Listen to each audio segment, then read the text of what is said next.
Sir, आपका मैं बड़ा आभारी हूँ। आपने मुझे बात करने के लिए समय दिया और हमारे नेता जिस सदन के बारीकी से अपने सारे विचार हमारे सामने रखे हैं। कोई अच्छी बात बोले, लेकिन सबसे ज्यादा अच्छे एलओपी बोल रहा है, क्या हो रहा है? सर एलओपी बोल रहे हैं, क्या हो रहा है?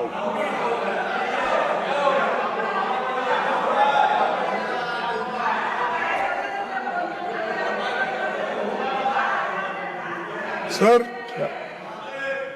वकालत तो अच्छी करे, लेकिन उनका केस इतना खराब है, वो कितना भी वकालत अच्छा करे तो उनको केस आप जीतने वाले नहीं हैं।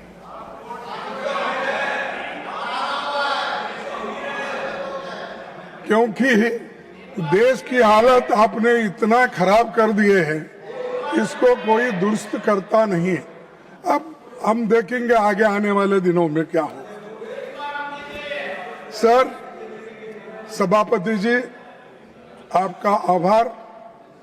6062 शब्दों का विस्तृत भाषण इस सरकार ने तैयार करवाया है, पर कई अहम सवालों पर अभिभाषण मौन है।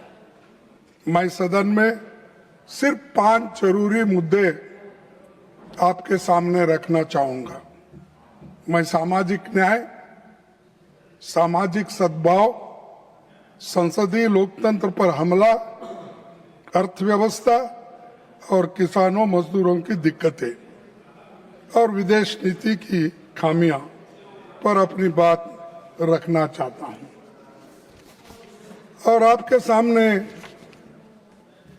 ये दिखाना चाहता हूं कि कितना समय इन्होंने देश के जनता के भलाई के लिए दिया और कितना समय देश के बाहर इन्होंने बिताए, ये आप सभी को मालूम है। ये सोशल जस्टिस, सबसे पहले मैं सामाजिक न्याय पर बात रखूंगा।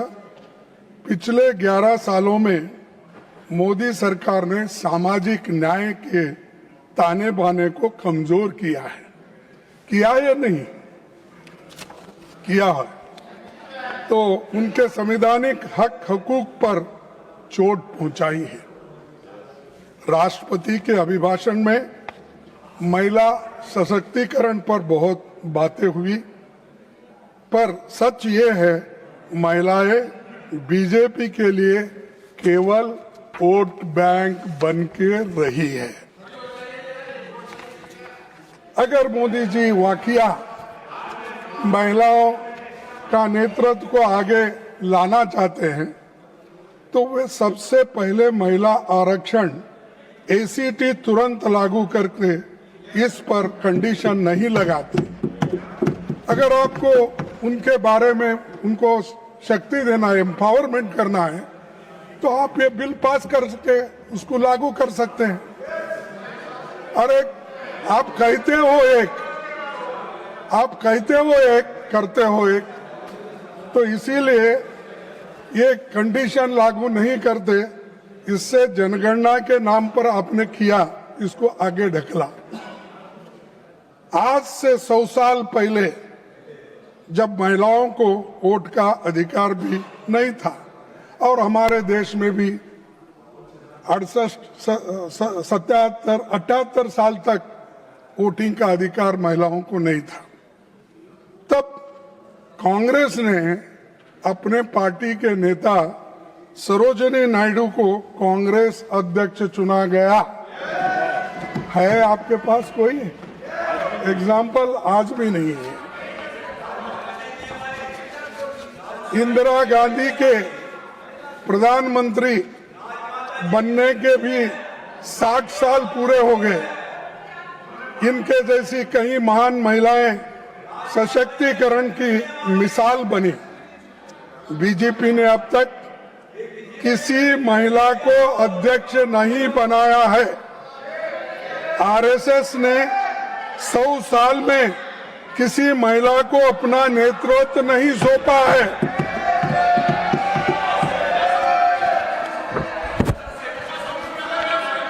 जातिगत जनगणना को मोदी जी और संघ परिवार ने पहले लगातार खारिज किया। सुप्रीम कोर्ट में हल्फनामे में असहमति जब जताई। जब विपक्ष ने लंबा आंदोलन किया तो मजबूरी में सरकार को मानना पड़ा और घुटने टेकने पड़े, तब ये आगे शुरू हुआ। सर, लेकिन ये काम कैसे पूरा होगा, इसका अब तक कोई रोड मैप नहीं है। न विपक्षी दलों से सलाह ली, न विशेषज्ञों से बात हुई और न ही राज्य सरकारों से कोई परामर्श किया गया। सभापति जी, देश में कमजोर तबकों का खास तौर पर दलित, आदिवासी, अल्पसंख्यकों को, महिलाओं पर लगातार अत्याचार बढ़ रहे हैं। सभापति जी, कांग्रेस की सरकारों में एससी एसटी समुदाय के आर्थिक विकास के लिए कई कदम उठे। एससी एसटी सब प्लान बना, एससी एसटी का सब प्लान बना था, लेकिन मोदी सरकार ने कई योजनाओं को कमजोर करके वो खत्म कर दिया। अब केंद्र सरकार की योजनाओं में जो धन आवंटित होता है वो कम होता है और उसे भी सरकार खर्च नहीं कर पाती है। और मैं उसके 2-3 उदाहरण आपके सामने देता हूं। प्रधानमंत्री अनुसूचित जाति अभ्युदय योजना, नाम अच्छे रखते हैं कि लोगों को नाम अच्छा लगे, वो भी खास करके हिंदी में वो नाम रखने से नड्डा साहब भी खुश होते हैं, क्योंकि उनके पास तो वो हिंदी अच्छी बोली जाती है और वो भी शायद नाम अच्छा काम खराब, ये चलो। तो प्रधानमंत्री अनुसूचित जाति अभ्युदय योजना, इसमें 41.59 का अंडर यूटिलाइजेशन है। ये मेरे नहीं, उनके इकोनॉमिक्स में। और इतना पैसा आपने अंडर यूटिलाइज किए, क्या भलाई आप करने वाले हैं? खूब बोलते हो खूब, लेकिन काम नहीं करते। Sir, prime minister young achievers scholarship में क्या हुआ?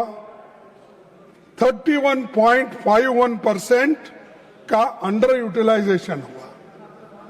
पोस्ट मैट्रिक स्कॉलरशिप में 5.660, यानी कम से कम 6,360 करोड़ में आपने कम से कम 40-50 करोड़ रुपए की कमी की और अंडर यूटिलाइजेशन हुआ उसका। इसके जिम्मेदार कौन है? बातें बहुत बोलते हैं, ये आंकड़े बताते हैं, ये मेरे आंकड़े नहीं, आप जो देते हैं उन्हीं आंकड़ों को लेकर मैं बात यहां पर आपके सामने पेश कर रहा हूं। सभापति, अनुसूचित जातियों, जनजातियों और महिलाओं के खिलाफ अपराध लगातार बढ़ रहे हैं। आंकड़े आप लोग छिपाते रहते हो। अगर आपके आंकड़े आप देखेंगे सोशल जस्टिस के डिपार्टमेंट से हो या क्राइम रिकॉर्ड ब्यूरो से हो, अगर आप मंगाएंगे आपको मालूम होता आंकड़े बढ़ रहे हैं या घट रहे हैं। सबको पता है कि हर अपराध दर्ज नहीं होता। डर, दबाव और व्यवस्था की नाकामी के कारण असंख्य मामले कभी सामने नहीं आ पाते हैं, क्योंकि गांव में डरते हैं लोग जो ये केस अगर रजिस्टर हुआ, हमको गांव में रहने देते या नहीं। ये मुश्किल से अत्याचार भी अगर होता है, अपने मर्यादा को डर के महिलाएं और SC ST उनको सपोर्ट नहीं रहने की वजह से वो डर के वो भी लोग पुलिस तक नहीं जाते। हर घटना रिपोर्ट नहीं होती, इस कारण जातिगत हिंसा करने वालों की बढ़ावा उन करने वालों का और उनको प्रोत्साहन मिल रहा है।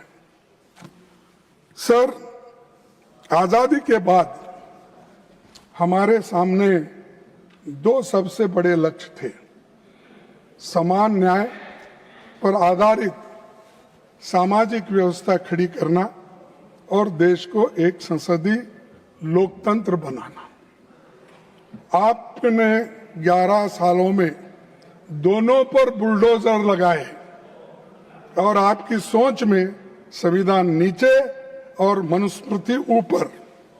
पिछले सालों में सरकार संविधान के 4 स्तंभों को जस्टिस, लिबर्टी, इक्वालिटी और फ्रेटर्निटी पर चोट आपने लगा दी और ये आप कर रहे हैं और संविधान को खत्म करने की आपकी योजना है। ये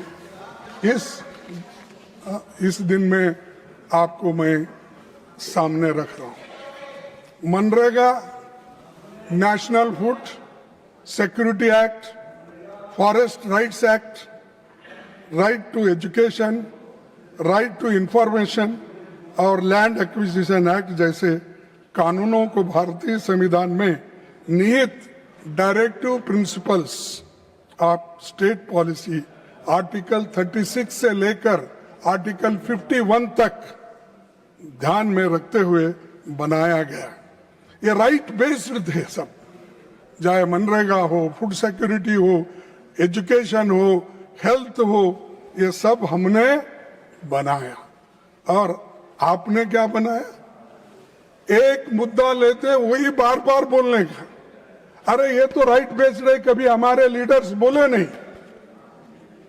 श्रीमती सोनिया गांधी जी, मनमोहन सिंह जी, इसको सबको डायरेक्टिव प्रिंसिपल्स को हक के रूप में लाके जनता की भलाई के लिए उन्होंने किया। आपने क्या किया? इसको उखाड़ फेंक दिया। और आप हमेशा यही बात करते हैं, आपने क्या किया, आपने क्या किया, तुमने क्या किया, यही किया। जो हमने बनाया उसको बिगाड़ना। हमने रेल ट्रैक डाला, तुमने भगाया एक रेल। बोलने लगे तो ये वंदे मातरम, वंदे भारत, वो स्पेशल ट्रेन, स्पीड ट्रेन। आपका बुलेट ट्रेन किधर गया मालूम नहीं है।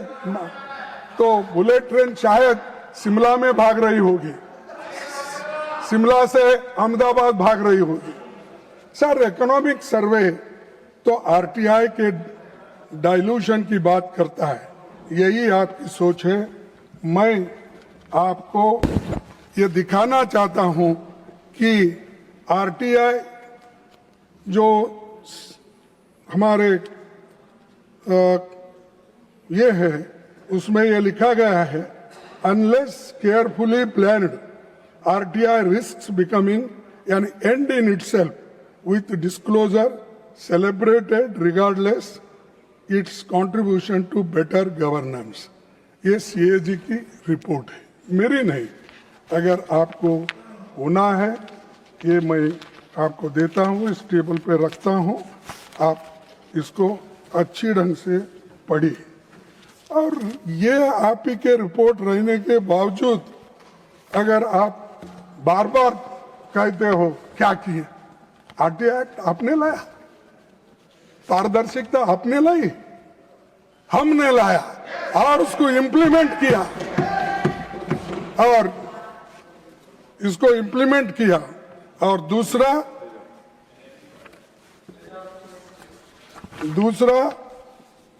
इकोनॉमिक सर्वे में जो कुछ अपनी बातें उन्होंने रखी, नड्डा साहब ने, वो सिर्फ उनके लिए जो सूट होता है वो रखे, ये क्यों नहीं बोले?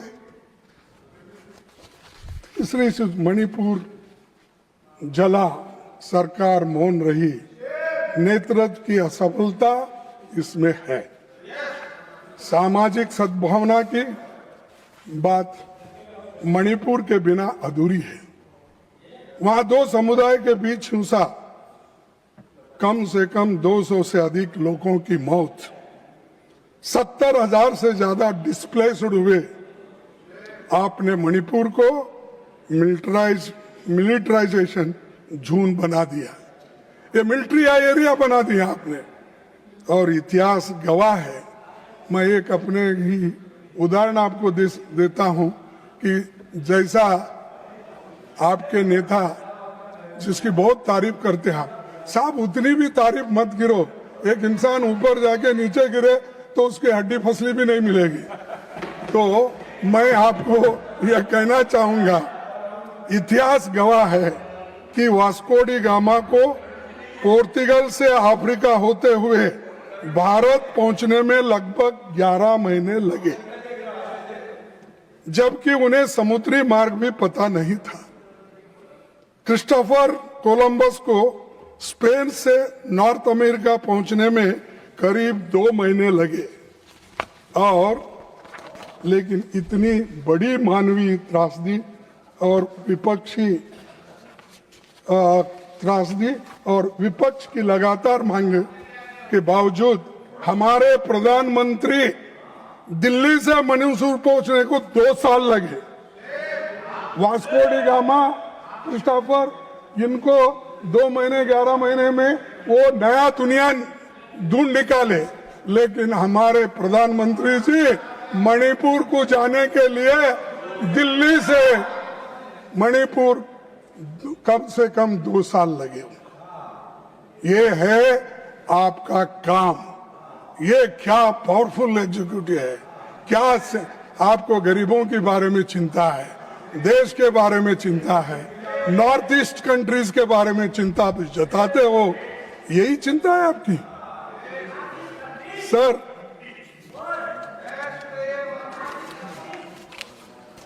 और मैं और भी बताना चाहता हूं सर, कम्युनल जहर और भारत की आत्मा पर हमला, सर सामाजिक सद्भाव के लिहाज से देश बेहद खतरनाक दौर से गुजर रहा है। भारत की पहचान सदियों से diversity of thought and practice रही है। ये कई धर्मों और संस्कृतियों की जन्मभूमि रहा है, जहां वे आपसी सद्भाव के साथ फले फूले। हाल में उत्तराखंड में, आप नजदीक है, तो बीजेपी सरकार ने एक दीपक, जिन्हें अपना नाम मोहम्मद दीपक रख लिया था, एक मुकदमा दर्ज करा दिया, जो सद्भावना की रक्षा के लिए खड़ा हुआ था। जब रक्षक की भक्षक बन जाएगा, रक्षक की भक्षक बने, तो आम आदमी रक्षा कहाँ, आम आदमी को रक्षा कहाँ है? एक आदमी झगड़ा सुलझाने के लिए, उनको जब कुछ समाधान करने के लिए जाते हैं, उसी को आप धमकी देते हो, मारते हो, खत्म करते हो। ये इसका नाम, इसीलिए मैं कहता हूं, सहिष्णुता आपके पास नहीं है। आप सिर्फ पोलराइजेशन की पॉलिटिक्स करते हो, वोटों के लिए लड़ते हो और बड़े बड़े भाषण करते हो, सिर्फ पोलराइजेशन के लिए, देश के लिए नहीं। सर, भाजपा के एक मुख्यमंत्री, मैं उनका नाम नहीं लेना चाहता हूं इस जबान से, क्योंकि इतना ऐसा तो इंसान मैं नहीं देखा। एक मुस्लिम समुदाय को निशाना बनाकर दिए गए बयान पूरे लोकतंत्र के लिए खतरे की घंटी है। और ये मुख्यमंत्री हमेशा पोलराइजेशन की बात करता है, हर एक को झगड़ा लगाता है, हर एक जगह मुसलमानों के खिलाफ बात करता है। भाइयों, देश में सेलेक्टिव टारगेटिंग, देश में सेलेक्टिव टारगेटिंग और बुलडोजर पॉलिटिक्स, सर देश में सेलेक्टिव टारगेटिंग और बुलडोजर पॉलिटिक्स को रणनीतिक तौर पे इस्तेमाल किया जा रहा है। नड्डा साहब, ये आपकी रणनीति है और आप इसी राह पे चल रहे हो, लेकिन आप दिल से तो नहीं चाहते ये, लेकिन मजबूरी है कि आपको मोदी साहब कहते हैं तो आपको कहना ही पड़ता है। तो इसीलिए मैं आपसे विनती करूंगा सर, अरे मैं 60 साल में मेरा ही एक अलग उसूल है, मैं करते जा रहा हूं। सभापति जी, मध्य प्रदेश, उड़ीसा, दिल्ली, छत्तीसगढ़ और केरल आदि राज्यों में चर्चेस पर भी हमले हो रहे और क्रिसमस पर हमले बढ़ जाते हैं।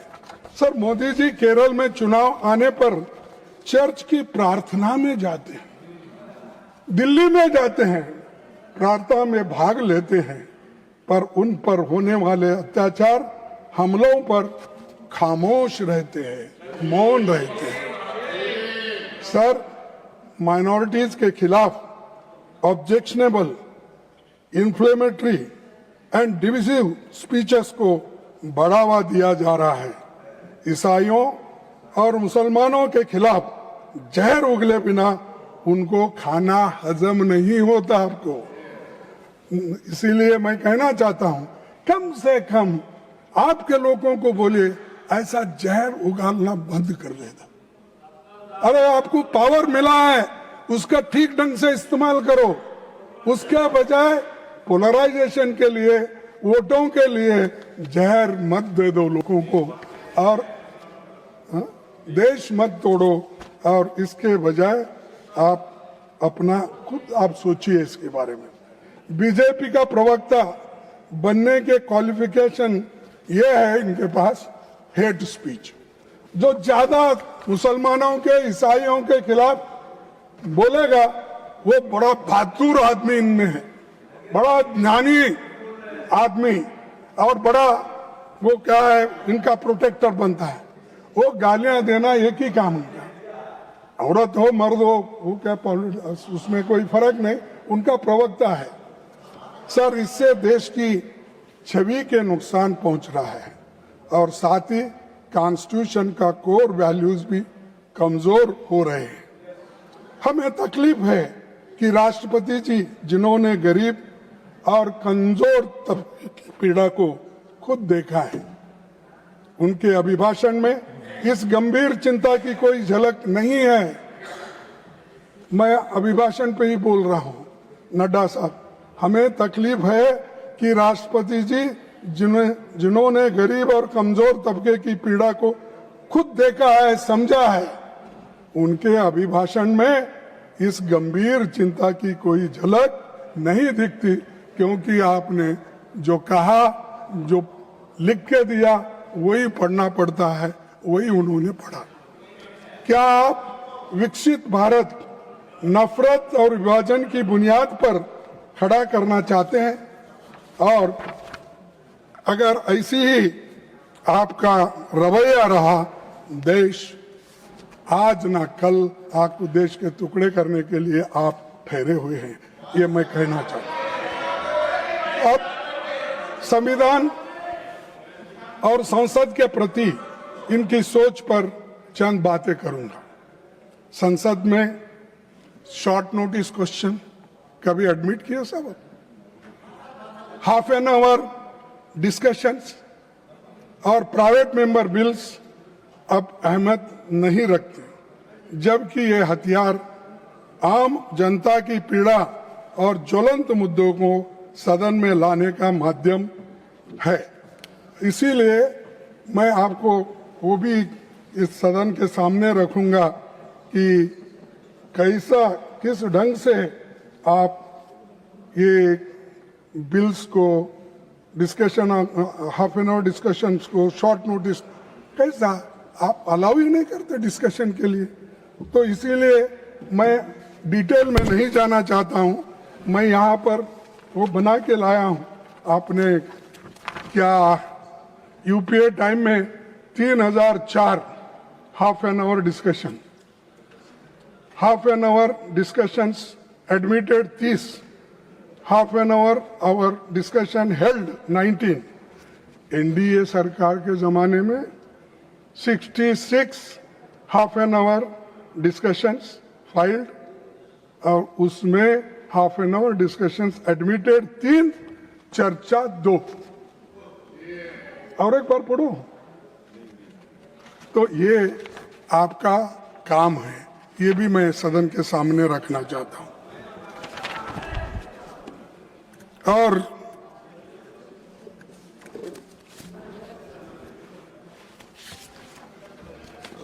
प्रधानमंत्री संसद में सवालों से बचते हैं।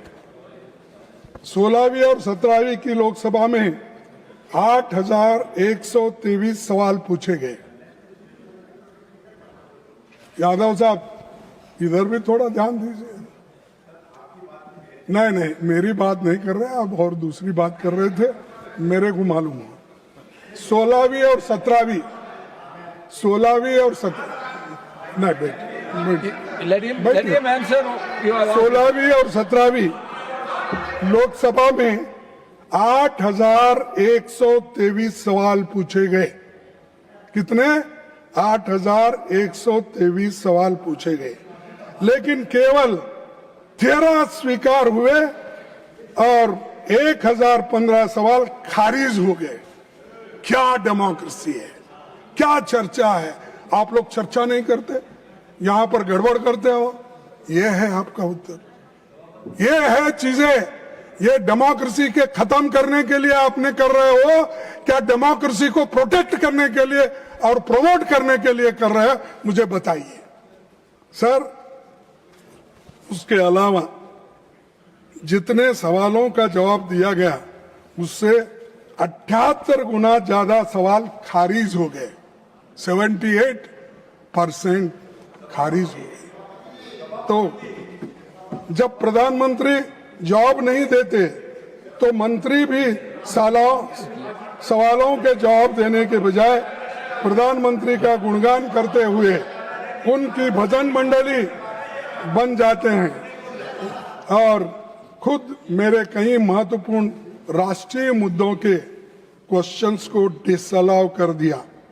उदाहरण के तौर पर वो मैं यहाँ पर आपको बताऊंगा, लेकिन वक्त की कमी होने की वजह से मैं आपको इतने सब जो है आपने किस ढंग से इन क्वेश्चंस को बोलिए, हमारे प्रश्न को बोलिए, यहाँ से उन्होंने खत्म कर दिया।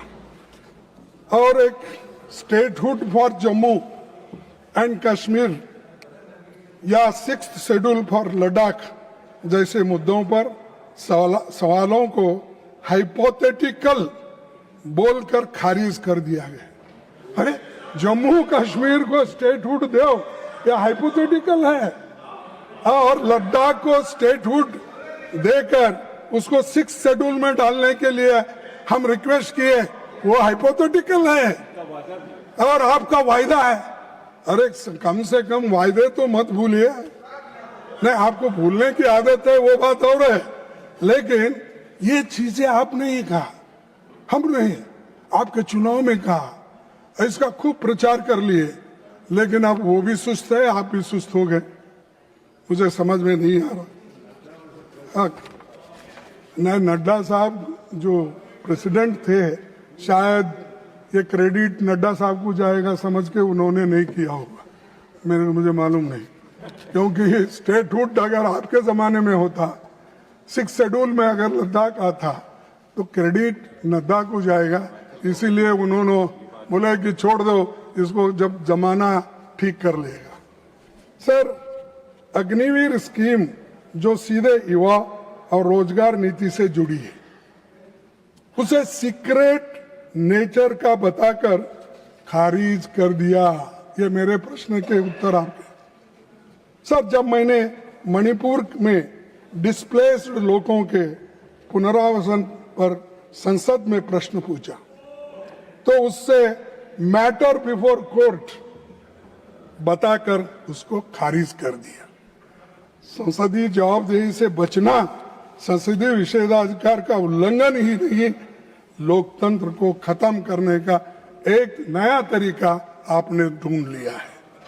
तो मैं आपसे चाहूंगा कि आप सही माने में इस देश में डेमोक्रेसी को टिकाना चाहते हैं और सबको मदद करना चाहते हैं, ये पहले प्रश्न के उत्तर आप देने का सीखिए।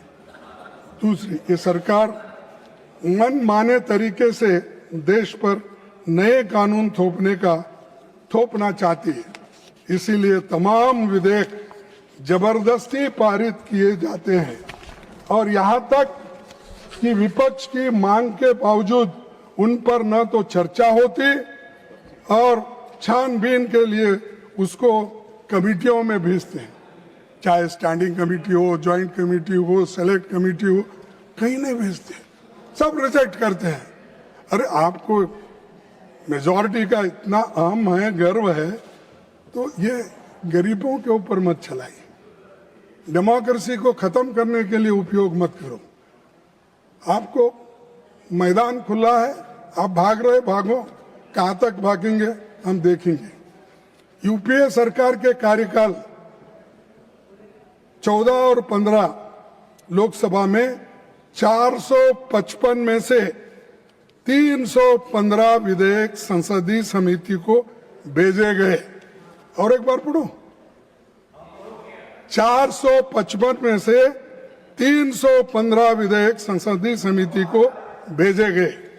और आपके सरकार में, वर्तमान सरकार में 421 में से केवल 77 विधेयक ही संसदीय समिति को भेजे गए। 77, इवन 19%। ये है आपकी डेमोक्रेसी, ये है आपकी नीति और ये है आपको बढ़ावा देने का तरीका। और राष्ट्रपति ने सबका साथ, सबका विकास, सबका विश्वास, सबका प्रयास, क्या अच्छा कोटेशन है ये, हाँ क्या बात है। लेकिन संसद में न तो सबका विश्वास बना लिए और न सरकार ने प्रयास किया एक करने के लिए, कोई प्रयत्न उन्होंने नहीं किया।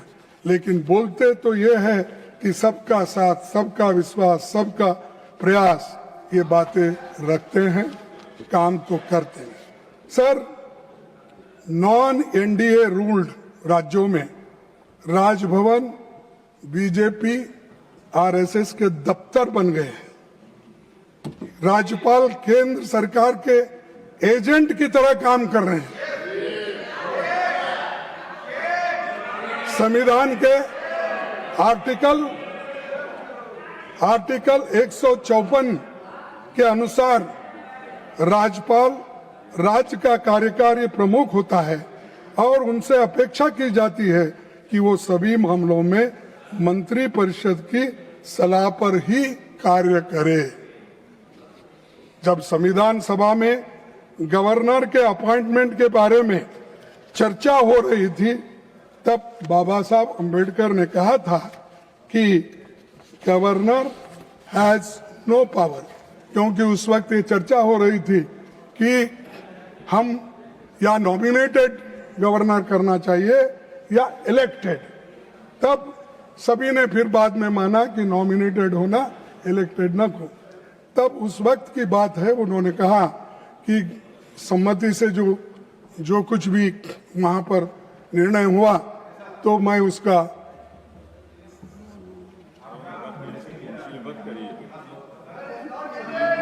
नॉट बड़े आदमी है सर, मैं सम्मानित नेता है। 1 minute you give. No sir, No, he asked you 2-3 times. Let us listen what he wants to sir say. इनको इतिहास बहुत पता है। ये इतना बता दें, रामलाल जी ने आंध्र प्रदेश में क्या किया था, ये देखो हंसराज भारद्वाज जी ने कर्नाटक में क्या किया था, अरे मैं बोल रहा हूँ आज की बात, रमेश भंडारी जी ने मैं कह रहा हूँ आज की बात, आपकी करतूत, और बाद में आपके नेता की करतूत में बात कर रहा हूँ। तुमने वो कर्नाटक हाई किया कोर्ट पीछे और कितने दिन रामाराव जी बोलेंगे? जो आए थे कितने दिन यही रेड बोलते करने, जाएंगे? उनके बारे में बताएंगे तो ये देश के लोकतंत्र के लिए अच्छा रहेगा। सर ये कितने दिन ये बोलते बोलते फिरेंगे? और governor has no power to interfere with the internal administration of a provincial ministry state में। सर कर्नाटक, तमिलनाडु और केरल हर जगह राज्यपालों ने कैबिनेट से पारित भाषणों से इनकार किया है। क्या साहब आप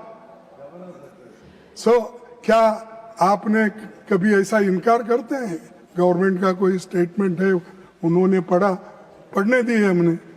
अभिभाषण भी जो होता है प्रेसिडेंट का वो पढ़ते हैं, हमको मालूम है उसके पीछे किसका हाथ है, कौन किसने बोला, क्या क्या आपने कहा, वही लिखते हैं।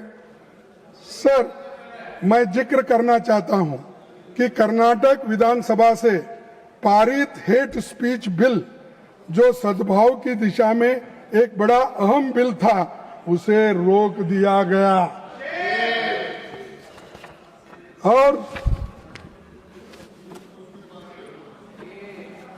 भारतीय संविधान ने लोगों को अवसर की समानता से लेकर जीविका अधिकार दिया। आरएसएस बीजेपी के मन में बराबरी की बात कभी नहीं है। उनकी सोच अमीरों और अमीर बनाना और गरीब को और गरीब बनाना। वर्ल्ड इनइक्वालिटी रिपोर्ट 2026 के अनुसार भारत में टॉप 1% के पास देश की लगभग 40% संपत्ति है। टोटल वेल्थ सिमट चुकी। और टॉप 10% 2/3 यानी 65% है हाउस होल्ड असेट्स के मालिक। और मैं कहूंगा इनकम के स्तर पर भी टॉप 10% के अकेले 58% नेशनल इनकम ले जा रहा है, जबकि बॉटम 50% सिर्फ 15% पे छोड़ दिया गया। 50% लोग, सिर्फ 15% असेट उनके पास है। क्या इस इनइक्वालिटी को आप दूर करने में लगे हैं? हमारे को बोले गरीबी हटाओ, आपने क्या किया, आवास क्या किया। मेरे को बताइए, ये तो मेरा रिपोर्ट नहीं है, ये तो आप अभी रिपोर्ट करते ना, मोदी जी का वर्ल्ड इकोनॉमिक रिपोर्ट, वो रिपोर्ट पढ़े आप। मैं पढ़ रहा हूं वर्ल्ड इनइक्वालिटी रिपोर्ट। हाँ पढ़। तो आपकी ग्रोथ की सोच पसंदीदा चुनिंदा पूंजियों के लिए मेहनतकश लोगों की दिक्कतों से आपका कोई मतलब नहीं। यही आपका विकसित भारत है और यही आपकी सोच है। सभापति जी, जब मोदी जी गुजरात के मुख्यमंत्री थे, उस दौरान रुपए की गिरावट की तुलना तत्कालीन प्रधानमंत्री डॉक्टर मनमोहन सिंह जी की उम्र से किया तो आपकी उनकी उम्र कितनी है उतना मनी वैल्यू है। ऐसा विडंबना करके आपने उनको इंसल्ट करके बात करते थे जब आप चीफ मिनिस्टर ऑफ गुजरात थे। आज मैं पूछना चाहता हूं कि ये है मोदी जी की उम्र को बहुत पहले पार कर, आज की जो 92 रुपीज है, ये तो मोदी जी के उम्र को पार करके चले गई। नहीं साहब, ये तो पार करके चले गई। और उस वक्त तो आप मनमोहन सिंह की बात करते थे, और इसीलिए और उस वक्त ये भी आप कहते थे कि इतिहास के पहली बार $1.92 का हो गया है, पर मोदी जी को देश की इज्जत की कोई चिंता नहीं है। उस वक्त चिंता थी क्योंकि वो अपोजिशन में थे, उस वक्त चीफ मिनिस्टर थे, तो देश की इज्जत के बारे में बात करते। भाई कहाँ गए आप भी?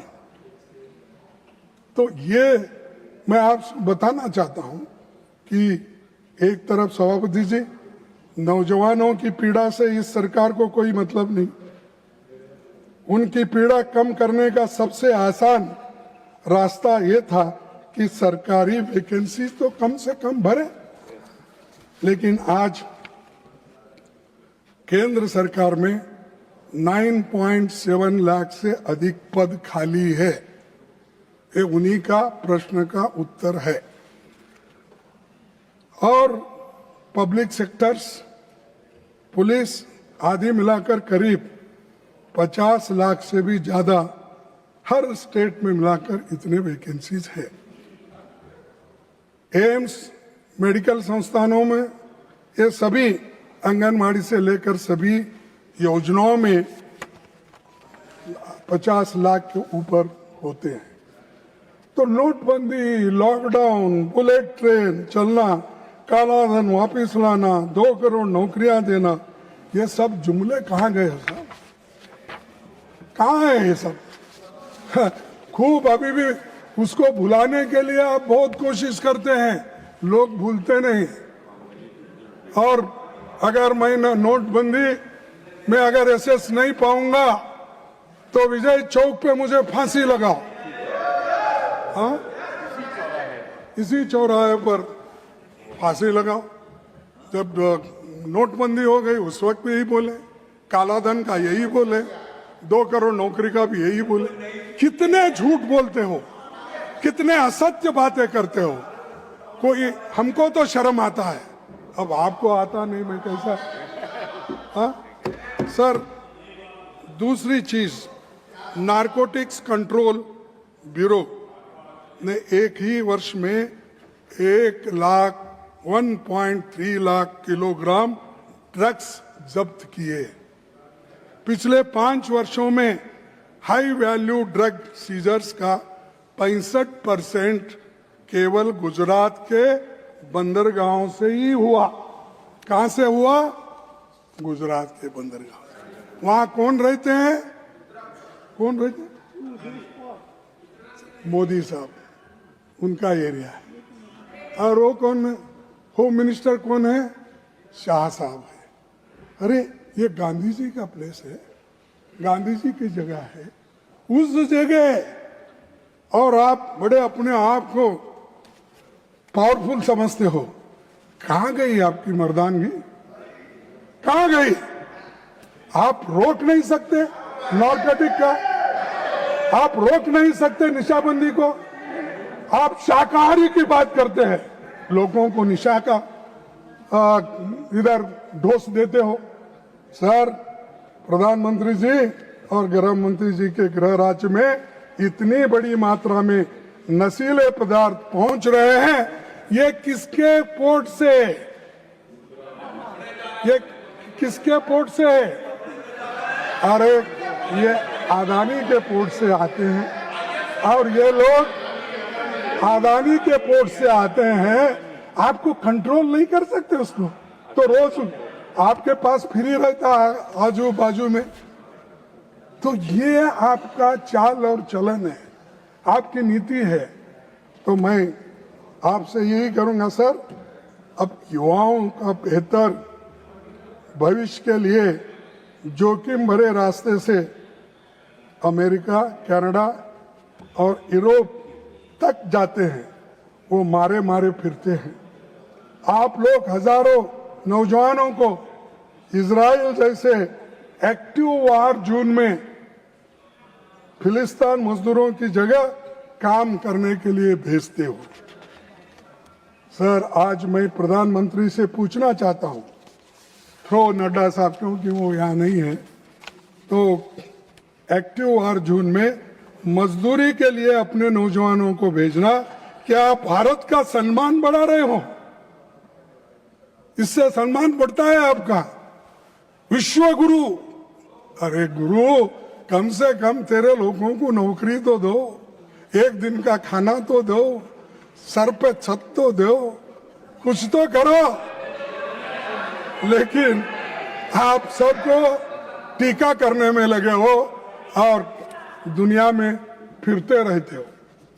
आज यूपीए सरकार ने मनरेगा को अधिकार आधारित बनाया था, तो जिसमें मांग पर करोड़ों मजदूरों को कानूनी गारंटी मिली थी।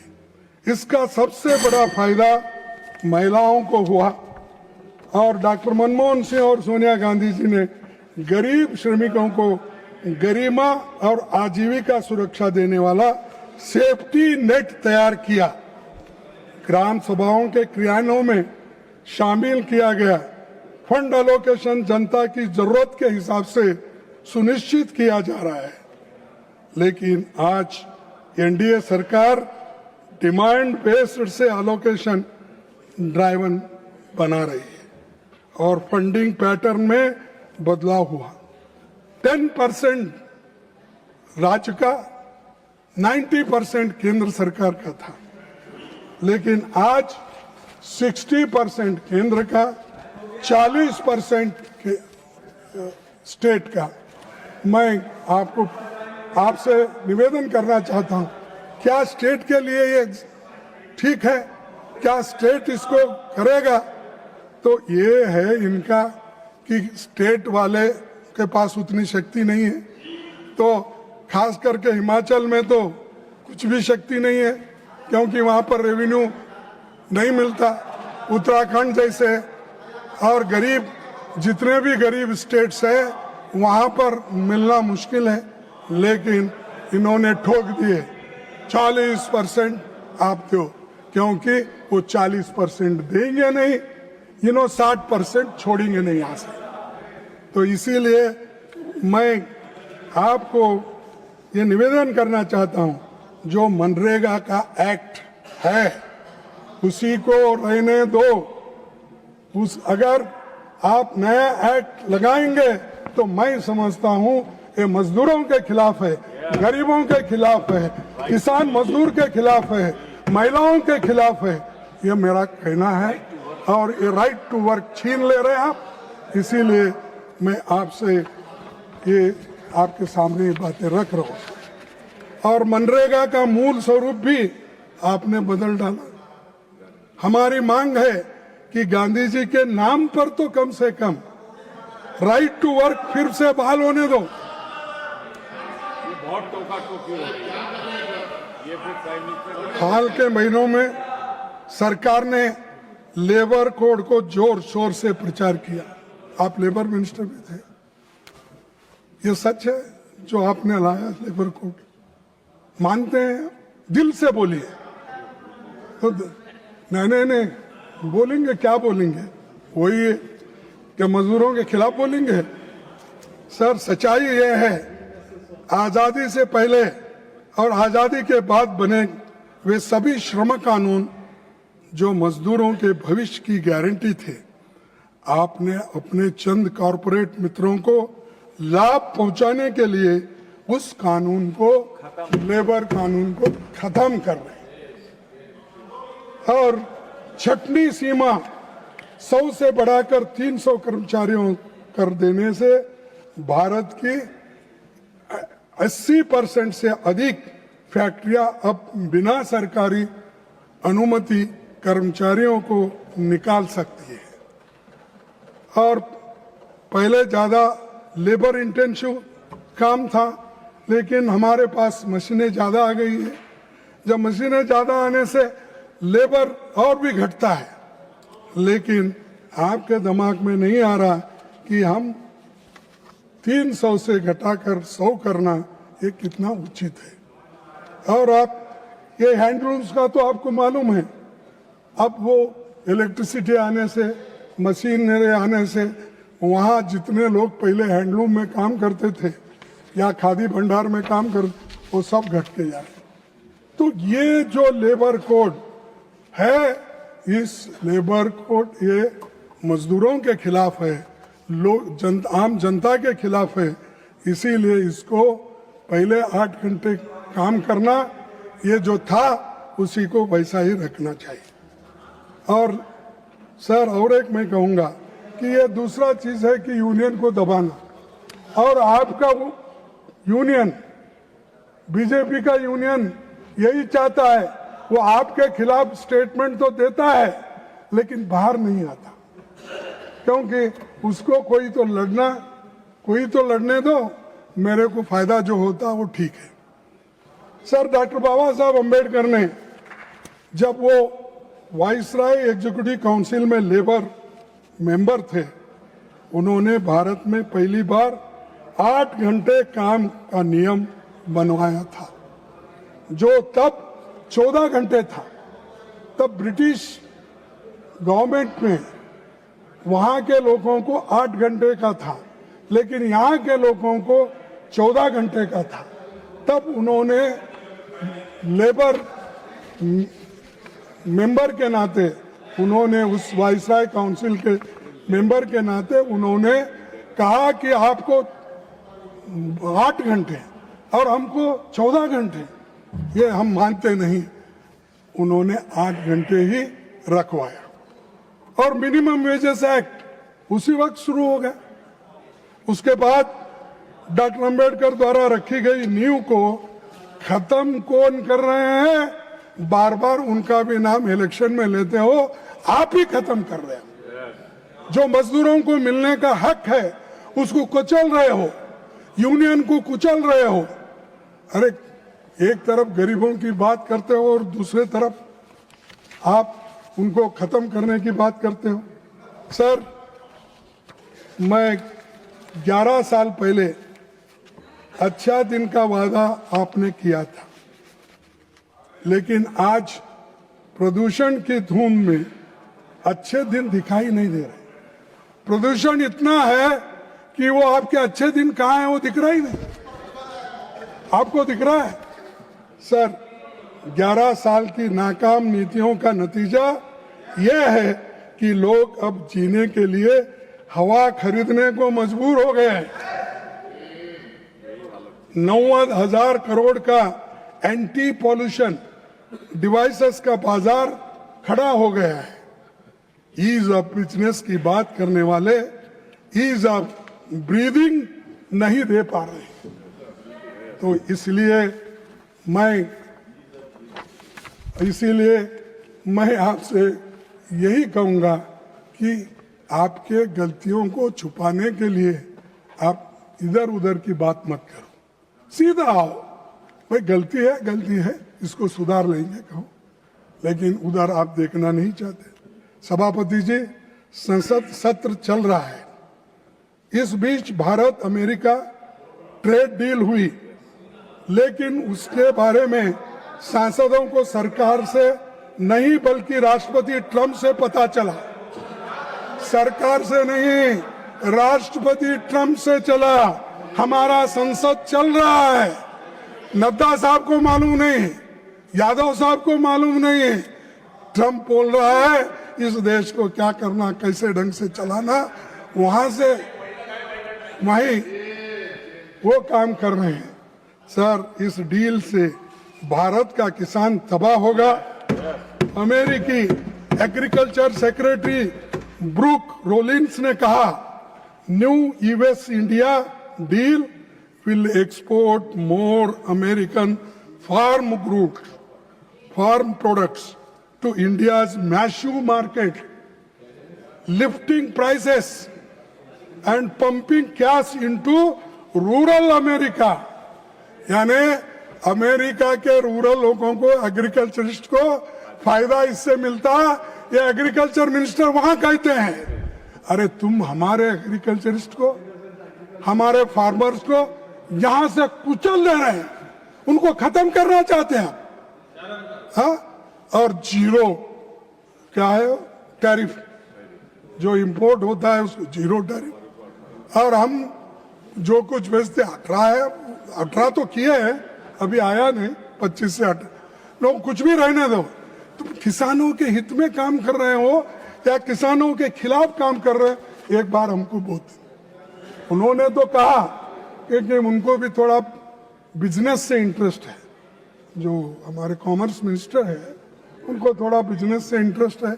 मैं वो उनके वैयक्तिक बातों को नहीं जानना चाहता हूँ, लेकिन वो भी तरफदारी अमेरिका का।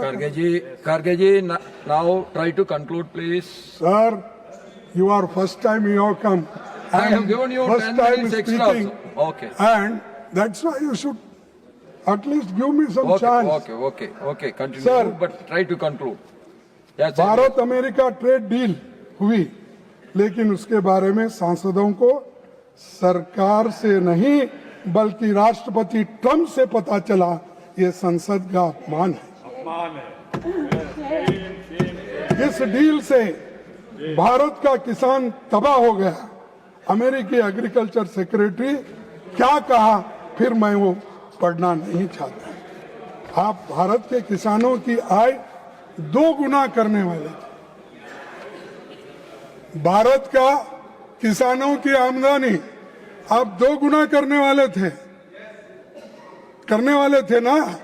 तो इसीलिए आप अमेरिका से दोस्ती करके और अमेरिका जो आपके पास भेज रहा है 0% टैरिफ और कभी भी कोई भी कहां भी कैसा भी सामान हो वो भेज सकता है, उसको कोई क्वेश्चन नहीं कर सकता। इतना अरे बेचने वाले के पास तो कंपटीशन होता है, जहां अच्छी है क्वालिटी है ठीक ढंग से क्वांटिटी मिलती देखते, लेकिन यहां तो सीधा उनको इतना कंसेशन दिया गया कि किसानों को तुम जितना हो सके, भारतीय किसानों को जितना हो सके उतना मारो कुचलो ताकि वो ऊपर उठ नहीं सके और हमारा माल हर जगह कन्याकुमारी से कश्मीर तक चले और वेस्ट बंगाल से राजस्थान तक चले। और इसमें किसान तबाह हो रहा है, तंग हो रहा है। कम से कम 2 गुना करने वाले सरकार को मैं पूछूंगा, अगर जिंदा तो रहने दो उनको, जिंदा रहने के लिए क्या कर सकते वो तो करो। आपके हाथ से 2 गुना करने का नहीं होता, लेकिन जहां है वहीं तो उनको रखो। मामूली आमदनी वाले भारतीय किसान हेवीली सब्सिडाइज्ड अमेरिकी कृषि उत्पादनों का कैसा मुकाबला करेंगे। आपने 11 साल में हमारे किसानों को कमजोर ही किया है। सभापति जी, भारत के एक कृषि प्रधान देश है, सबसे बड़ी आबादी खेती पर निर्भर है। आपको हमारे कृषि उत्पादनों पर सोचना था, पर आप किसी और तरह आप राह पे चल रहे हो। यदि कृषि आयात बढ़े तो भारत की एमएसपी प्रणाली पर दबाव पड़ेगा। आपने इस बजट में भी किसानों के हक में कुछ नहीं किया। आपने बिना तैयारी के करोड़ों भारतीय किसानों को बेहद संपन्न अमेरिकी किसानों का मुकाबला के लिए आप खड़ा कर रहे हैं। इस बात को समझने के बिना भारत का बाजार खोलना हमारे किसानों को बर्बादी की ओर ढकेलना ये है। सर, प्रधानमंत्री जी को मैं याद दिलाना चाहूंगा कि किसानों के 1 साल चले विराट आंदोलन के बाद आपको संसद से 3 काले कृषि कानून को बुलडोज करना पड़ा, तो वो आपने बाद में आंदोलन के बाद आपको वापस लेना पड़ा। और ये काले कानून वापस लेने के बाद भी आप फिर ये गलती कर रहे हो, अमेरिका के गले जाके कर रहे। ये मेरा फ्रेंड है, मैं सुबह उठते ही चाय पे गपछुप करते हैं, वो करते हैं, क्या क्या की बातें बोले। हाँ, और मेरा दोस्त है और उसे चुनाव में गए, हारे। हाँ, तो ये सब होने के बावजूद भी एक बार फिर से किसान आंदोलन उठेगा और वो लोग जब रास्ते पे उतरेंगे तो आप कहीं के नहीं रहेंगे। आपको जैसा वो वापस लिए, ये सब चीजें आपको वापस लेना पड़ेगी। सर, आखिरी चीज मैं आपके सामने बताना चाहता हूं, सभापति, ये किसान विरोधी ट्रेड डील है। बहुत सी डील विफल विदेश का नीति का नतीजा है। प्रधानमंत्री जी, जबरन गले मिलने, विनयन होता शादी सम्मेलन में शामिल होने और दूसरे देशों के चुनाव में प्रचार करने से देश आखिरी देश को आखिर क्या मिलेगा? विश्व मंच पर अमेरिका बार बार भारत का अपमान करता है। राष्ट्रपति ट्रंप दावा करते हैं कि उन्होंने भारत पाक युद्ध को ट्रेड की धमकी से रोका और मोदी जी ने उन्हें खुश करने के लिए रूसी तेल आयात घटाया, बंद कर दिया। अब ट्रंप घोषणा कर देते हैं कि भारत वेनेजुला से तेल खरीदेंगे। वेनेजुला से तेल अरे आप जहां बोल रहे हैं वहां ही खरीदना, आप किसके दुकान पे जाओ थे उसी पे जाना। ये मोदी जी की जो झुके हैं, टिकने घोटे हैं और नाक रगड़ रहे हैं, ये गलत है। अब मैं ये सवाल उठता है कि हमारी सॉवरेनिटी पे जब हमला हो रहा है, जब ट्रंप के कंट्रोल में जब हम गए हैं, तो आप ही सोचिए हमारी हालत विश्व में क्या है। सर, हमारा सबसे करीबी पड़ोसी नेपाल, चीन, ये सब लोग आज मिल रहे हैं और भारत के काला पानी, लिपू लेक और लिम्पियाधुर जैसे क्षेत्रों पर नेपाल अपना दावा कर रहा है। 71 के बाद पहली बार बांग्लादेश, चीन और पाकिस्तान के साथ नजदीक आ चुके हैं और बांग्लादेश में हिंदू अल्पसंख्यकों पर हमले हो रहे हैं, फिर भी हमारी सरकार चुप है। और मोदी जी हमेशा बात करते हैं सबका संरक्षण करूंगा, मेरा 36 इंच छाती है, 56 सॉरी मैं माफी मांगता हूं आपसे, वो 56 इंच छाती मैं कम कर दिया, इसीलिए नड्डा साहब प्लीज मैं माफी कंक्लूड। चाहता हूं। खड़गे ji please conclude, please conclude. मेरे नो पर्सनल, नो पर्सनल।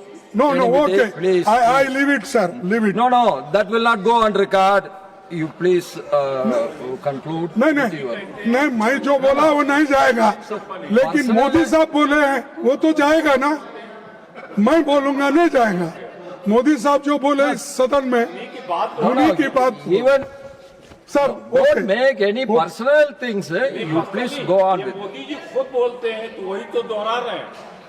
और हिंदू अल्पसंख्यकों पर जो वहां पर अन्याय हो रहा है, अत्याचार हो रहे हैं, इसको रोको और कहो कि भाई ऐसी चीजें हम बर्दाश्त नहीं करेंगे।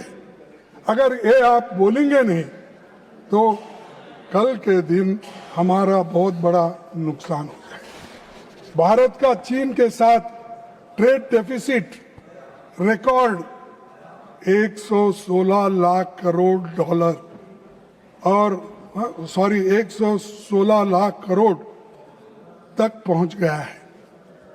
और जो लोग कभी चीन को लाल आंख दिखाने की बातें करते थे, आज वही चीन के लिए ट्रेड का रेड कारपेट बिछा रहे हैं।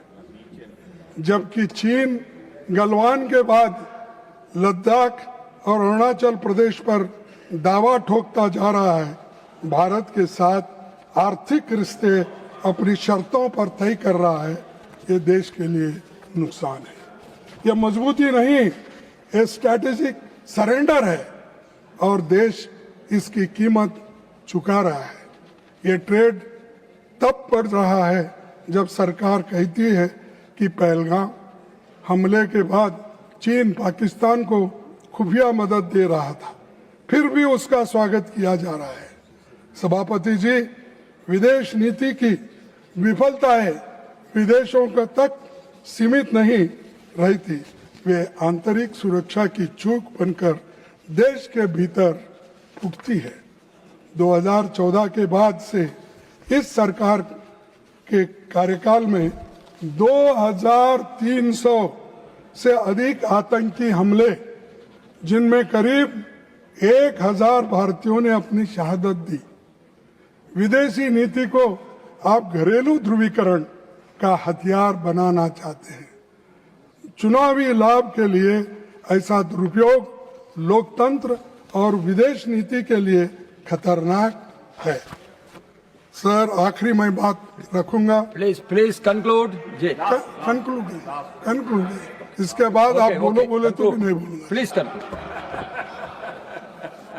सर, सभापति जी, मैं अंत में इस सरकार से जानना चाहता हूं कि वे किस प्रकार का भारत बनाना चाहते, प्रतिकात्मक भारत या वास्तविक लोकतांत्रिक समाजवादी धर्मनिरपेक्ष और संप्रभु का सॉवरेन भारत, न्याय, स्वतंत्रता, समानता और बंधु प्रेम के सिद्धांतों वाले भारत से उनका परहेज दिखाई दे रहा है। सर, टैक्स पेयर के पैसे से किए गए भव्य आयोजन और प्रोपेगेंडा जनता को थोड़े समय के लिए गुमराह कर सकते हैं, पर आपने गरीब, महिला, वंचित, दलित, आदिवासी, अल्पसंख्यक, पिछड़े वर्ग, कामगार, किसान और छात्रों को सबके हितों पर आपने चोट पहुंचाई है और उनको निराश कर दिया है। लेकिन बात तो बड़े बड़े करते हैं साहब, बातों से काम नहीं होता, काम करना पड़ता है। तो इसीलिए मैं विपक्ष के रूप में सवाल उठाना और संसद तक तथा संसद के बाहर भी हम बोलना, हम ये जारी रखेंगे, क्योंकि जब तक लोग समझेंगे नहीं, आप तो समझते नहीं, आप तो सोए हुए हैं। जो सोया हुआ आदमी को कोई जगा नहीं सकता जल्दी, लेकिन जो नहीं उठना, ऐसा जो सोता है उसको उठाना बड़ा मुश्किल है। सोया हुआ आदमी को हम उठा सकते हैं, लेकिन जो आदमी सोया हुआ ढोंग करता है उसको उठाना मुश्किल है। सर, संविधान की रक्षा के लिए जन जागरण हमारा नैतिक और संवैधानिक कर्तव्य है। मैं आखिरी में एक बात बोल के अपने बात को समाप्त करता हूं, कम से कम इसको दे। सर, मोदी जी को क्या है, कुछ ना कुछ भाषण देना, लोगों को गुमराह करना, उन्होंने भी ऐसा ही करते। नड्डा साहब कम किए, आपके तरफ कम देखे, अपने एमपी के तरफ ज्यादा देखे, लेकिन आप कम देखे। लेकिन Please conclude. Please नहीं, conclude. लेकिन मोदी साहब हमेशा ऑडियंस को कैसा बोलते हैं, अपने एमपी को बोलते, तो वैसा ही आपकी नफरतें बताती है, आपकी नफरतें बताती है कि आपको प्यार की जरूरत है। आपकी नफरतें बताती हैं कि आपको प्यार की जरूरत है। जीत ने अंधा कर दिया है तुम्हें, जीत ने अंधा कर दिया है तुम्हें, आपको एक हार की जरूरत है। धन्यवाद। जय हिंद, जय संविधान।